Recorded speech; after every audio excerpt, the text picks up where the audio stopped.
de bande dessinée. De roman graphique. Excusez-moi. Roman graphique, Roman, William. qu'est-ce que j'ai osé dire, roman Ça graphique. fait combien de temps que je vous apprends que les oui. nouvelles bandes dessinées ont des formats plus petits et racontent des histoires qui sont plus proches de la vie que celles des super-héros qu'on connaissait avant. Bon. L'Arabe du futur, Ah oui, ça, c'est Riyad fort. Sattouf, 3e volume d'une jeunesse au Moyen-Orient. Vous savez que ce livre est un phénomène. Oui, Il paraît. est sorti en France chez Alary Éditions. En France, les 2 premiers volumes, il en a vendu 700 000 exemplaires. Ah oui, quand même. Dans le monde entier, il s'en est vendu 1 million. Le livre est traduit en 17 langues, traduit aux États-Unis, ce qui est rarissime pour une bande dessinée française, mais oui. aussi en norvégien, en Non, polonais. mais est-ce qu'au Proche-Orient, absolument il est partout. traduit Je ne sais pas. Eh ben je moi, ne j'ai suis pas l'impression que sûre. non. Et pas dans son pays d'origine, en tout cas. C'est bien dommage. Parce que, alors, il y a plusieurs explications à ce succès. D'abord, parce que l'histoire de Riyad Sattouf, qu'il raconte dans ses volumes, est absolument formidable. Sa mère est bretonne, son père est syrien, et il racontait dans les 2 premiers volumes ses premières années en Libye d'abord, en Bretagne et en Syrie. Et le 2e volume, c'était en Syrie. Là, on est de 1985 à 1987 en Syrie. Riyad, il a entre 6 et 9 ans. Alors, ils sont en Syrie, mais ils sont dans le village de la famille de son père, qui est un village moyenâgeux. La mère bretonne, elle dit que c'est le Moyen-Âge. Honnêtement, elle n'a pas tout à fait tort. C'est un tout petit village. Riyad y va à l'école. À l'école, quand on arrive, qu'est-ce qu'on fait? On chante l'hymne national. Et après... À la gloire de la famille Assad. ça, bah, il vaut exactement. mieux, hein. Ah bah oui, parce que sinon Oui, on a vaut mieux. beaucoup de soucis. Et après, on reçoit beaucoup de coups de bâton. C'est une école oui. fondée sur quand même beaucoup l'humiliation. Alors le petit Riyad, il travaille très très bien, mais un jour il sèche l'école et là il se dit qu'il va lui arriver ce qui arrive aux enfants qui font des bêtises énormes. C'est une sorte de simulacre d'exécution où on vous frappe les pieds, donc il pleure et son père va finir par aller donner de l'argent au maître pour lui éviter l'humiliation.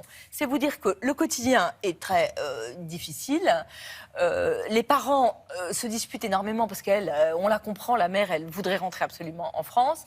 Et lui, il est professeur, il a une certaine respectabilité là où il est. Et il dit, les Français n'aiment pas les Arabes et je serai personne, je n'existerai pas en France.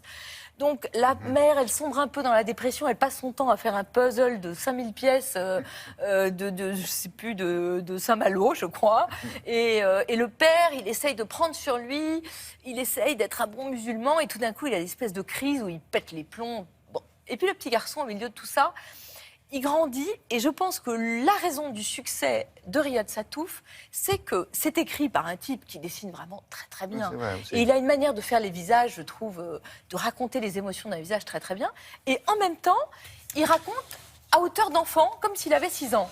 Parce que vos enfants, si vous avez des enfants de 6 ans, de 7 ans, si vous leur demandez de raconter leur journée, ils vont vous dire « j'ai mangé à la cantine » et puis « oh, il y avait une dame qui sentait pas bon » et puis la maîtresse a dit. Eh bien, Riyad, il vous raconte ça. Il vous raconte l'école, il vous raconte la dame qui sent pas bon, il vous raconte ce qu'il mange très très bien et il raconte ce qu'il entend de ses parents qui racontent la société, leur vie, leurs aspirations. Il y a un morceau de bravoure, c'est qu'il va voir Conan le barbare, il raconte le film, c'est génial, et il y a toute une thématique dans le livre que je ne peux pas trop vous dévoiler, mais c'est son zizi, parce que son papa lui parle de le faire circoncire, et oui. on peut imaginer la panique que ça peut déclencher chez un petit garçon de 6 ans, je ne peux pas vous en dire plus. C'est formidable, à la fin, la mère lui dit « j'en peux plus, je ne veux plus aller en Syrie », et le père lui dit « ne t'inquiète pas mon chéri, nous n'allons pas y retourner, nous allons aller en Arabie Saoudite ». Et là, autant dire qu'on attend avec impatience le 4e volume. Ça s'appelle de tomber de Karim.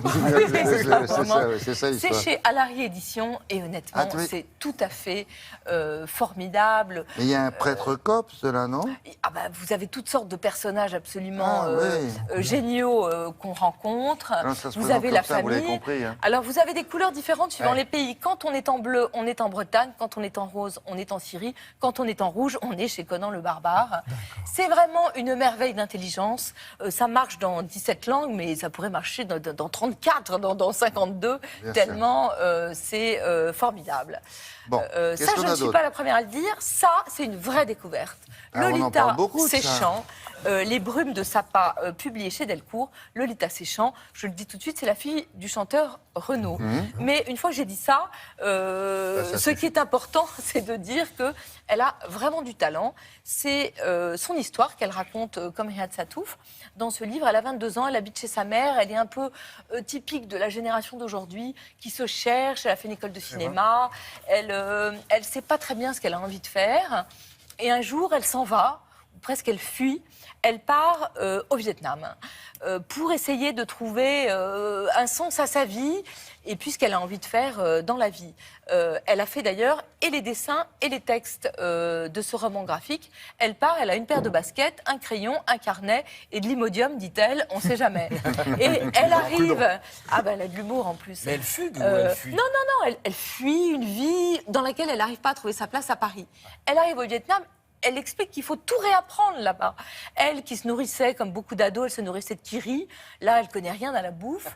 Elle apprend, elle dit, est-ce qu'on doit faire confiance à ces petits trucs qui flottent dans ma soupe, là ? Elle doit réapprendre, elle dit, à traverser la rue, dans une rue où le flux n'est pas du tout le même qu'en France. Elle commence, parfois c'est l'enfer, elle se fait mordre par la ville de... C'est le nom d'une région. Le nom d'une région. Où, d'accord. au bout de quelques mois, elle va partir et là, elle rencontre une petite fille qui a 12 ans et avec qui elle va nouer une amitié qui va justement lui donner le sens de sa vie qu'elle cherchait. C'est très joli, c'est très sensible. Vraiment, je trouve que c'est une fille qui a du talent et quel que soit son nom, je l'aurais aimé. Voilà, c'est chez Delcourt. C'est Lolita graphique, comme, Séchant. ouais. Elle a mis très longtemps à le faire. On voit que c'est du...